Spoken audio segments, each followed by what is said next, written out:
Kita FM, Suara Rakyat Malaysia. Di sini, kita bukan sekadar menyampaikan cerita, kita menganalisis, menilai dan mengupas isu yang membentuk masa depan rakyat. Hari ini, kita cerita, mampukah sentimen parti tempatan menangkan warisan di Kinabatangan dan Lama? Soalannya ringkas, jawapannya tegas. Sentimen parti tempatan wujud, tapi persoalan penting, cukupkah untuk menjamin kemenangan warisan dalam PRK kali ini? Di Kinabatangan dan Lama, pengundi hari ini semakin rasional. Mereka tidak menolak parti tempatan, tetapi mereka menilai hasil. Jalan masih rosak, peluang ekonomi terhad, kos sara hidup menekan. Bila isu asas ini belum selesai, sentimen sahaja tidak mampu menutup kekecewaan. Masuk ke titik penting.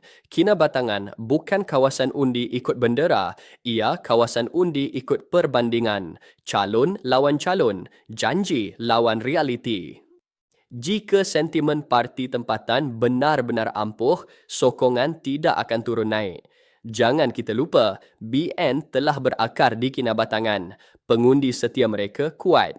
Meski begitu, hakikat perlu diterima. Ramai pengundi muda semakin bebas dan berani berkata, mereka mahu wakil yang bekerja, bukan sekadar bercakap. Mereka mahu pembangunan dan perubahan infra di Kinabatangan dan Lama.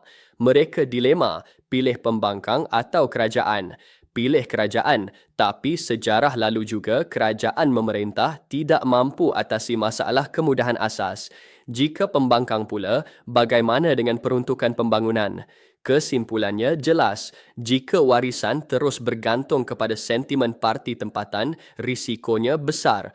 Tanpa bukti prestasi yang nyata, sentimen hanya tinggal slogan dan slogan tidak membina kehidupan rakyat. Itu dia ulasan dari Kita FM, suara dari hati rakyat Malaysia.